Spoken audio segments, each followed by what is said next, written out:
Hi friends, welcome back to Pallavi's Emmy kitchen. ఈరోజు మనం చేయబోయే రెసిపీ సమ్మర్ స్పెషల్ హెల్దీ మరియు tasty recipe dragon fruit smoothie. ఇంట్లోనే టేస్టీగా హెల్దీగా ఎలా ప్రిపేర్ చేసుకోవాలో చూసేద్దాం. ముందుగా డ్రాగన్ ఫ్రూట్ని ఇలా ముక్కలుగా చేసేసుకొని మిక్సీ బౌల్లో వేసేసుకోవాలి. తర్వాత ఒక అరటిపండు తీసుకొని ఇలా ముక్కలుగా చేసుకొని వేసేసుకోవాలి. 2 ఇలాచీలు, కట్ చేసుకున్న బాదాం, కాజు, కిస్మిస్, కొద్దిగా కాచి చల్లార్చిన పాలు, 2 చెంచాల చక్కెర, వీటన్నింటినీ మిక్సీ పట్టేసుకోవాలి.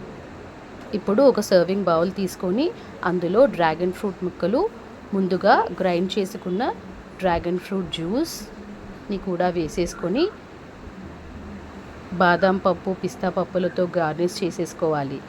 కొద్దిగా అరటిపండు ముక్కలు డ్రాగన్ ఫ్రూట్ ముక్కలతో గార్నిష్ చేసేసుకుంటే tasty dragon fruit smoothie ready అయిపోయింది. ఇంకెందుకండి ఆలస్యం, ఈ రెసిపీ మీరు కూడా ట్రై చేసి టేస్ట్ ఎలా వచ్చిందో నాకు చెప్పండి.